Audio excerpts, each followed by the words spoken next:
A musical set in a toilet? Let's talk about Public the Musical at Leicester Curve. It's undeniable that this is an excellent hook for a production.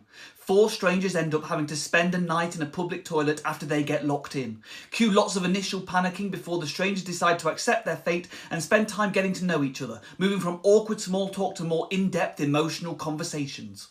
Cole Dennis's Laura gets trapped on the eve of their wedding, and we subsequently learn more about Laura's reservations regarding marriage. Laura goes on the most clearly defined journey here, and Dennis gets most of the laughs thanks to their dry delivery of some excellent put-downs.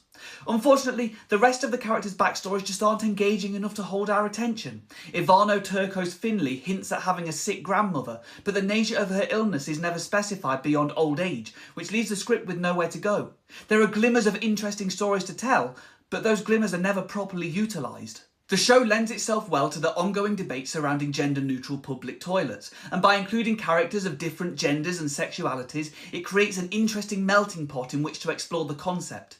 It is therefore slightly concerning that the writers choose to make their only straight male character, Andrew, played by Matt Corner, overly aggressive and prone to angry outbursts, which is hardly likely to convince those audience members who may be concerned about female safety in gender-neutral bathrooms that it's a good idea. At times, Public handles its themes of sexuality and gender identity well.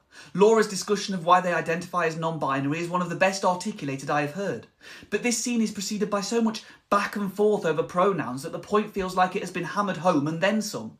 In my opinion, the best way to get people to accept pronouns is to use them without question, to normalise the use of different pronouns and just make them part of everyday language.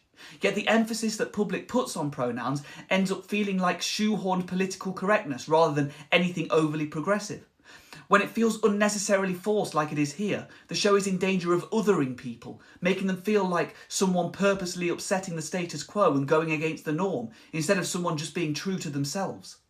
Visually, this musical is stunning thanks to Amy Jane Cook's design, and a lot of the musical numbers are exciting to watch. Is there the makings of something special here? Potentially, it is certainly a fascinating premise and feels timely amidst ongoing conversations surrounding gender. But it needs better dialogue, a tighter plot, and characters that are easier to invest in and identify with. 2 stars from me, but what do you think? You can see Public the Musical at Leicester Curve until 13th of June. For more rapid reviews, give me a follow, and for more in-depth analysis, visit brokenlegsblog.co.uk.